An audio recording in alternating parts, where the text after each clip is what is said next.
This is Bold Dominion, an explainer for state politics in a changing Virginia. I'm Nathan Moore. Well, the last year or so has been rife with pandemic-induced upheavals. We've shifted our lives to a series of online interactions. Public school, telehealth, many white-collar professions. Heck, the producers of this very podcast haven't been in the same room together in almost 14 months. For a huge portion of the country, broadband internet access went from important to mission-critical infrastructure in the blink of an eye. But there's a rub. There are a lot of digitally underserved communities here in the Commonwealth, places that, simply put, don't have good enough internet. Nearly 250,000 homes and businesses in Virginia are unserved by broadband, which the Commonwealth defines as at least 25 megabits per second download speed and 3 megabits upload. That's just about what you need to hold a Zoom call that doesn't glitch out every few minutes. For hundreds of thousands of Virginians, there just isn't enough infrastructure in place to hit those speeds. For hundreds of thousands more, it's because they can't pay for the service that does exist. I used to have to spend a lot of time talking to people about the necessity and the positive return on investment of building out broadband networks. Post-pandemic, that part of my remarks is largely dropped now. There is not a great need to persuade people that this is an urgent and pressing issue. I still do think it's worth noting that this is not just an economic issue. This is a moral issue that goes directly to whether or not we're going to treat Virginians equitably. That's Evan Feinman. He's the chief broadband advisor for Governor Ralph Northam, and we'll hear from him later in the show about the specific policy initiatives that Virginia has enacted. But first, we turn to Dr. Christopher Ali. He's an associate professor in the Department of Media Studies at the University of Virginia. He specializes in broadband policy, planning, and deployment, and he sat down with Bold Dominion producer Rachel Liesendahl for a broad-ranging conversation on the basics of broadband, the role of lobbyists and citizens, and some solutions that might help us get broadband internet to all Virginians. I think the reason broadband access is so important for Virginians is the same reason that it's so important for all Americans. I mean, something that we've learned during COVID is that broadband access was a matter of life and death. Those with high-speed broadband at home were more likely to social distance than those without broadband. I mean, we also know that broadband is essential to book a vaccine. Right? I think we've all heard horror stories of particularly elderly people who aren't comfortable using the internet, having to phone in and try and get an appointment, might be on hold for hours, and then still be uncertain as to whether or not they've been confirmed for a vaccination. Broadband is also crucial for economic development, especially in rural areas. It tends to lower unemployment and it raises GDP. It can also raise housing values. So if you have a fiber optic connection to your home, it will raise your house's value by 3.1%. We know that broadband is crucial for education, specifically for this time in COVID when we've all been living and learning and playing and schooling online. But, for so many Virginians, including many of our peers and colleagues and students at the University of Virginia, they're so underconnected or have no connection at all, they're unconnected, that they can't participate in meaningful educational environments. Broadband is important for telehealth. Broadband is important for precision agriculture. Broadband is important for public safety. I mean, broadband factors into every element of our lives. You need broadband to run your credit card at a gas station. That's a broadband connection. And we don't think about it that way oftentimes. Anytime we use our smartphone to Google something, that's a broadband connection. There really isn't a part of life that broadband does not touch. And I think that was made so apparent during the pandemic, in which even basic things like talking to mom involves a Zoom conversation or a FaceTime conversation because, of shelter in place or shelter at home mandates. So it really is the electricity of the 21st century, the water of the 21st century. We need it to participate meaningfully in contemporary life. What does the digital divide look like in Virginia? Who is it impacting and how?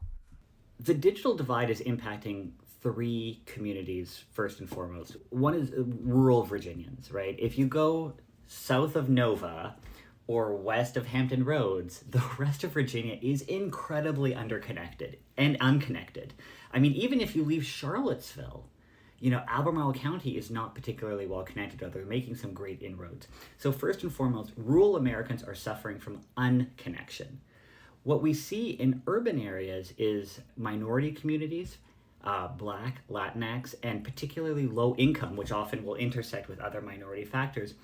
They may have broadband that is available to them. They can't afford to subscribe to the broadband subscription. I mean, Americans pay the most out of any developed country for broadband. The average broadband subscription is $84 a month. That is unattainable for so many families who are on a restricted budget. And so what we see is that the digital divide tends to map onto existing social, political, economic, geographic inequalities. So all of those, communities that we'd factor into those are probably those who are also going to suffer from the digital divide. Kind of looking forward of how to mediate this. What do you think it'll take to get broadband to all Virginians? We need to think about it on two ways. One, we need to think about getting wires in the ground, right? So that's the availability question. We need to make sure that broadband is available to every household. That is tremendously expensive. So fiber optics, which is kind of considered the gold standard, and that's what we want to really, try and get to. Either fiber to the home or fiber to a tower that then wirelessly transmits internet to a household or to a series of households. That a fiber optic cable is about $27,000 a mile. And that's really why we see so much unconnectivity, is just that these private companies don't see the return on investment because there's not enough people living in rural Virginia or rural America for that matter, and they're too far apart.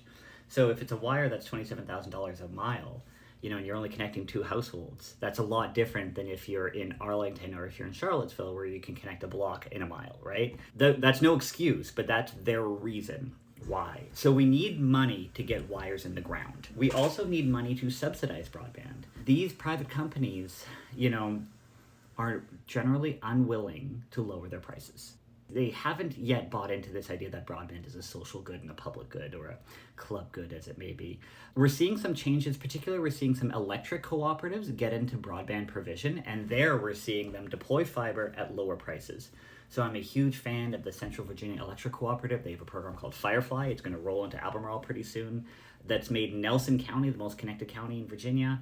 They're doing some amazing work and really thinking about broadband as that social and community good, and not just like a toaster that connects us to the internet, and we can pay whatever. So one thing is a pot of money to get wires in the ground. The other is a pot of money to make sure broadband is affordable. But before we can do all that, we don't actually have a good picture of who is un- and underconnected in Virginia. The Federal Communications Commission's map is awful. It tends to over-exaggerate connectivity. So I'm doing a project right now where I'm doing some mapping with Virginia counties, and we have found huge discrepancies. So in one county, the FCC says it's 100% covered with 3 broadband providers. The county is reporting to us that they are 10% covered with 1 provider. That's a huge discrepancy. So before we can think about spending what will need to be in the billions of dollars, we need to find out who is un- and underconnected. So step 1, mapping. Step 2, wires in the ground. Step 3, affordability. Not necessarily in phases like that, because they all kind of need to happen at the same time. I guess kind of returning to your comment about co-ops, could you kind of describe some of the current initiatives that are underway to kind of tackle this problem? Like, what are the different approaches that localities are taking? So there's a couple of ways. One is that a lot of communities are looking to their electric cooperatives here in Virginia to provide that. And the reason why, you would think, well, what does an electric power cooperative have to do with broadband? Well, it's because their substations are already connected with a middle mile of fiber. So they actually own a tremendous amount of fiber optic cabling. The idea being, could they just push it out and start offering a retail service? Now that's easier said than done. And there's some cooperatives that have jumped into it, some cooperatives that haven't. Again, the most famous would be Central Virginia Electric Cooperative. CVEC has been the most aggressive, and they've gotten a huge amount of funding and support from Nelson County to do this. So we're really seeing cooperatives step up to the plate. We're also seeing sometimes municipalities and counties going about it themselves and actually funding a broadband network. I think the most common one, though, is that we're, particularly at the county level, we're seeing counties try and come up with some money. They might be using CARES Act money, maybe regular tax base, maybe they're bonding themselves to try and attract a private provider to come in.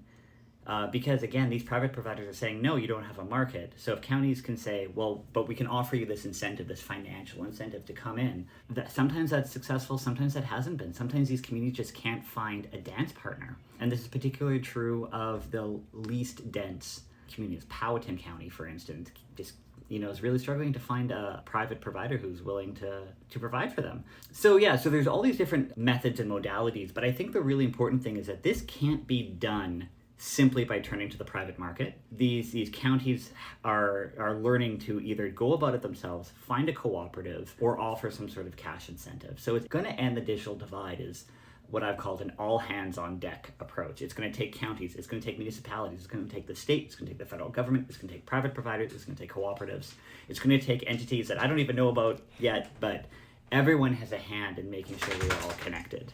So we absolutely need a certain level of cohesion between federal government and state governments and localities. Are you aware of any state or federal legislative initiatives that kind of look promising to you in ending the digital divide?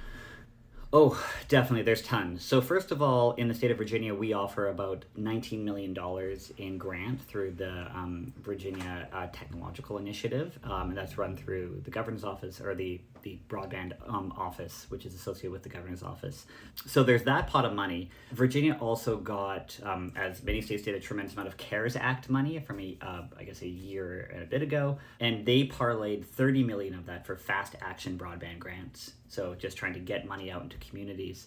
At the federal level, we've seen two major initiatives. One, the Consolidated Appropriations Act gave several $billion to start a emergency broadband benefit program.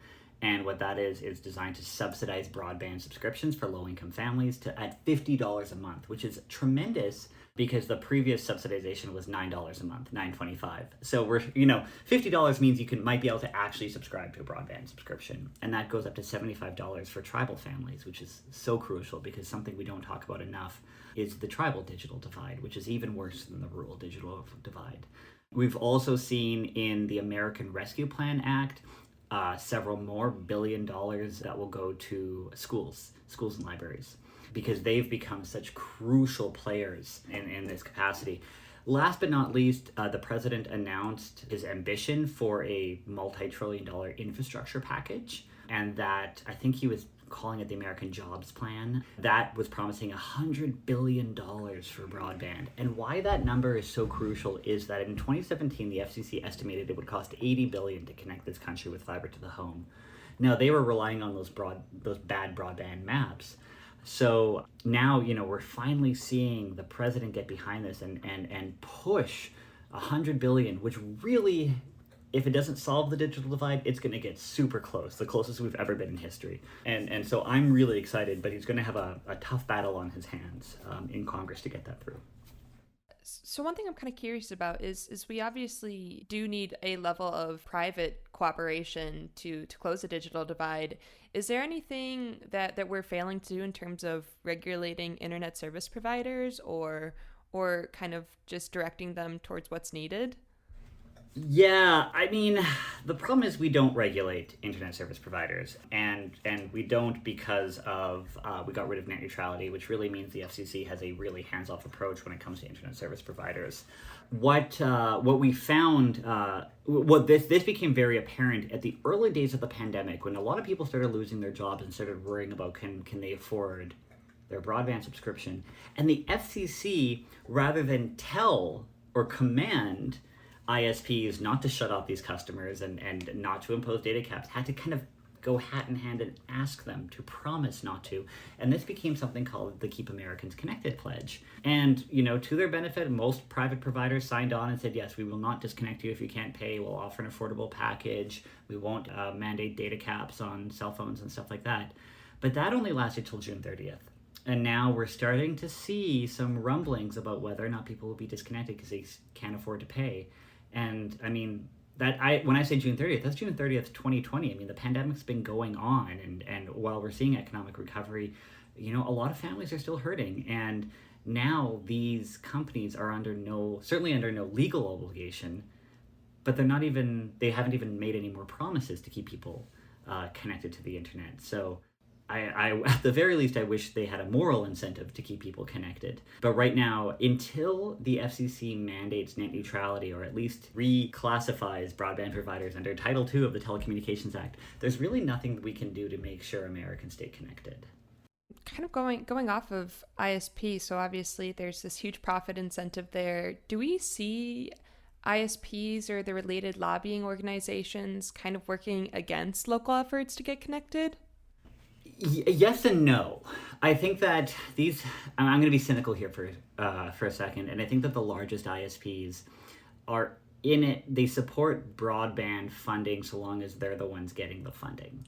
When it comes to opening up eligibility, for instance, do we fund cooperatives? Do we fund municipalities to offer it? That's when they get really salty. So there's a huge push against municipalities being able to offer a broadband, like municipalities actually becoming an ISP. Private providers are saying it distorts the free market. But of course, that's a little ridiculous because municipalities wouldn't consider being ISPs if there was a market that was functioning well already. I mean, if there actually was competition. There's also at the federal level, big controversy right now over the concept of overbuilding. And what that means is, should the federal government, if they've already funded one provider in one community, should they fund another provider to build a network on top of that first provider and therefore stimulate competition? Is that the government's role to subsidize competition? Most ISPs say no, but my gut kind of says they're saying no because it means they may not get the money in the next round. So that's a big controversy going on right now, and absolutely the kind of big lobbying efforts have weighed in on that. Last question, we'll go ahead and wrap it up. Is there anything else that you think Virginians should know regarding broadband? I guess kind of what they should be aware of in their own localities? Yeah, a couple of things. I would say one is I would recommend every single Virginian run a speed test. And you can just Google broadband speed test, and the first one that pops up is absolutely a trusted one. It's speedtest.net. The reason I say that is because ISPs, when they provide service, don't have to bill you on actual speed. They bill you on advertised speed. So I think a lot of Virginians will be surprised when they're paying for a package that gets 300 megabits per second download and they're getting 100 or less. There's nothing legally they can do. It's not false advertising, but they can certainly complain. And also they can now start logging their speed tests with the federal government at the FCC website. That is huge, that we can finally see some crowdsourcing, because for so long it was just ISPs reporting data and then, communities saying, actually, we're really underconnected or not served. And it was their word versus their word, and it wasn't working.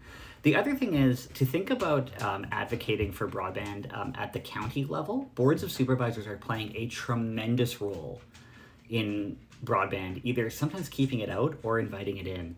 And I think that, if you want to complain, I actually think that county supervisors have a bigger role to play in the next year than maybe an equivalent role to play than representatives. And of course, we should also be talking to representatives, especially when the infrastructure package is debated. And of course, I'm always open to talk to boards of supervisors or talk to community members who just need some advice about broadband. I have a document called Everything You Wanted to Know About Broadband But Was Afraid to Ask. I think that's a good place to start if I could toot my own horn. And I love having these conversations, so always happy to engage with any communities that want to talk. Dr. Christopher Ali is an associate professor in the Department of Media Studies at UVA, specializing in broadband policy, planning, and deployment. He's got a new book coming out, Farm Fresh Broadband, The Politics of Rural Connectivity, out September 1st from MIT Press. Stick around. In the next part of the episode, we're talking with Evan Feinman. He's the Chief Broadband Advisor for Governor Ralph Northam. You're listening to Bold Dominion, a state politics explainer for a changing Virginia. Visit us online at bolddominion.org. Have a friend who's trying to figure out Virginia state politics? Well, tell them about this show. And then subscribe in Spotify, Apple Podcasts, and wherever fine podcasts are served up. And while you're there, go ahead and leave us a 5-star review. Helps us out. Bold Dominion is a member of the Virginia Audio Collective, online at virginiaaudio.org. Check out all the podcasts from the collective, including a new one called Teachers in the Movement. It's a podcast that features the voices and stories from educators who taught between 1950 and 1980 throughout the South. It highlights how their education work was an instrumental form of activism that influenced the civil rights movement. Listen to hear some practical advice and ideas for teachers, parents, and citizens who want to talk about race and democracy. That's Teachers in the Movement.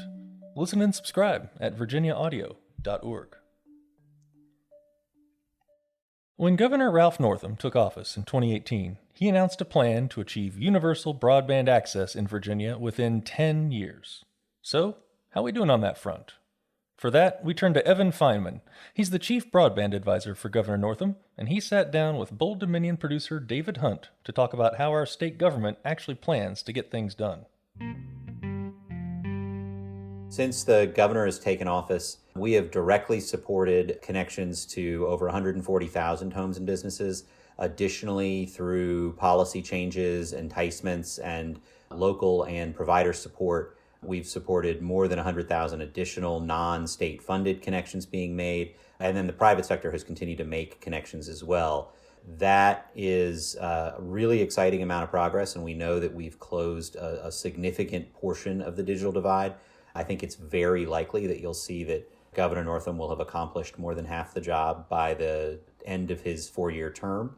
And in fact, I think folks will be very excited to see that we anticipate accomplishing the goal in large part 2 years ahead of Governor Northam's 10-year goal, with really just some cleanup in the second to last year and no funding required in the final year.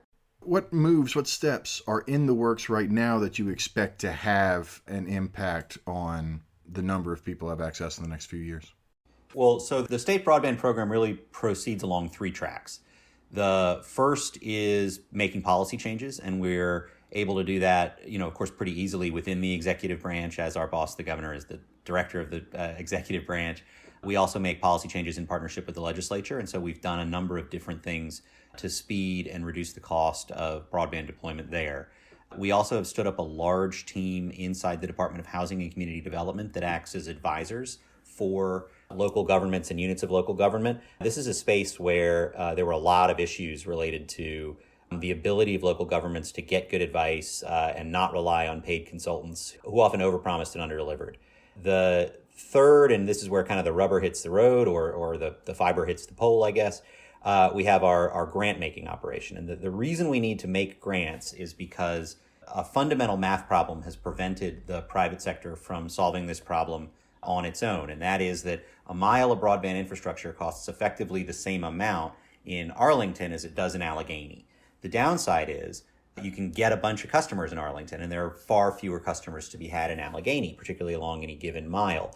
As a result, once population density drops below a certain level, it no longer makes sense for a private business or even a nonprofit to invest that capital there rather than somewhere else. So what the Commonwealth has done is buy down that capital cost by making one-time grants for the purpose of extending broadband infrastructure out into the world. And we do that through the Virginia Telecommunication Initiative, or VADI. That grant program operates annually, and so we work all year round to help develop projects. And then in late summer, we bring in applications from many, many different parts of the Commonwealth. For the last year, it was more than 50 different communities were represented, by which I mean counties and cities, so a fairly large portion of the Commonwealth.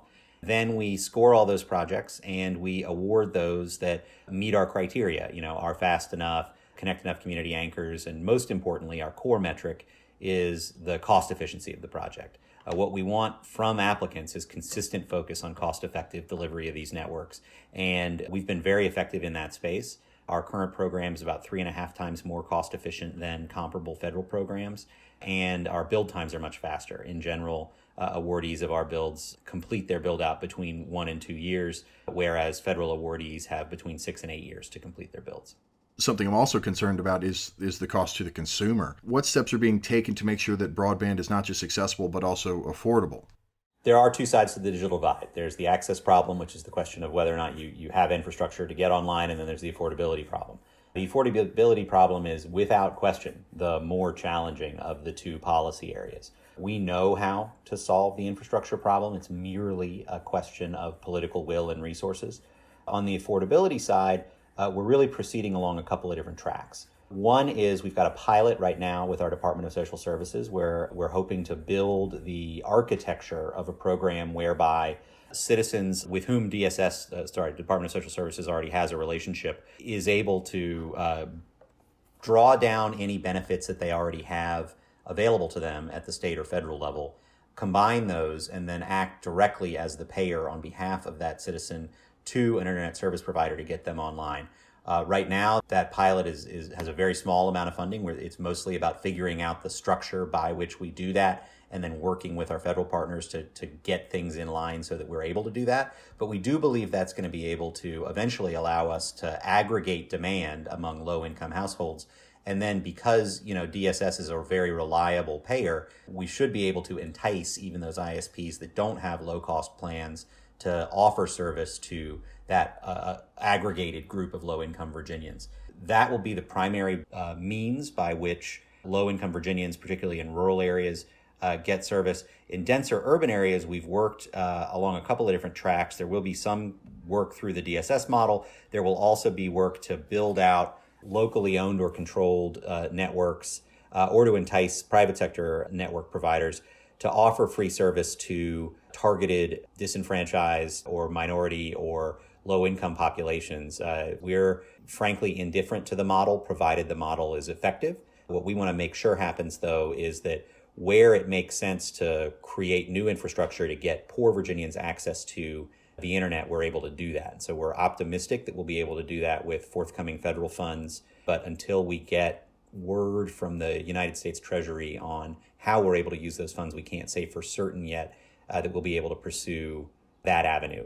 If we can't, we'll need to find another way to get money into that program.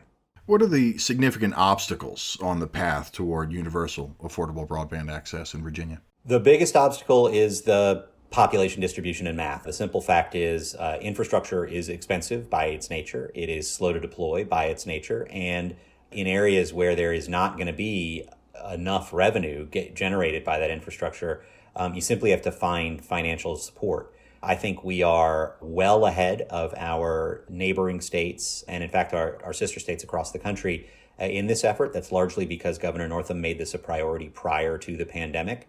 So the Commonwealth was already in the business of spending tens of millions of dollars and building out one of the country's most effective infrastructure support programs. Where we have seen some real shift lately has been, I used to have to spend a lot of time talking to people about the necessity and the positive return on investment of building out broadband networks. Post-pandemic, that part of my remarks is largely dropped now. There is not a great need to persuade people that this is an urgent and pressing issue. I still do think it's worth noting that this is not just an economic issue. This is a moral issue that goes directly to whether or not we're going to treat Virginians equitably. The harms that accrue to communities that don't have access to broadband accrue most aggressively and in the greater numbers to vulnerable populations. So the elderly are less able to age in place. Low-income kids are less able to avail themselves of good education. And in fact, all kids, regardless of their income level and the education level of their parents, have worse post-secondary outcomes in households where they don't have access to reliable broadband. So there is still some persuasion work that we need to do. But I would say that obstacle has gone away. Remaining obstacles include, one, the fact that the federal programs and the state programs don't mesh very well. And in fact, we believe our program to be superior. It's one of the reasons we were excited about the fact that the Rescue Act contains so much money that we hope will have a great deal of discretion in the ability to deploy. Other obstacles include the capacity of existing construction and supply companies to meet demand. We anticipate that being an increasing challenge over the next couple of years. The cost of fiber, the cost of transmission equipment, the cost of labor and trained crews is all going to accelerate as there are more people vying for that same scarce resource. Evan Feinman is the Chief Broadband Advisor for Governor Ralph Northam. Thanks to him, and also to Dr. Christopher Ali for joining us on Bold Dominion this week. My name's Nathan Moore, and I'm the host of Bold Dominion. Big thanks, as always, to our producer, Aryan Balu, and thanks also to our assistant producers, Rachel Liesendahl and David Hunt. Find this show online at bolddominion.org, and go ahead and subscribe. It's just a click away. Hey, we're always on the lookout for topics for future episodes. You can send your ideas to our email address. It's bolddominion@virginia.edu. That's bolddominion@virginia.edu. You can also direct messages on Facebook, Twitter, Instagram. Hope y'all can get vaccinated soon, and I'll talk with you again in 2 weeks.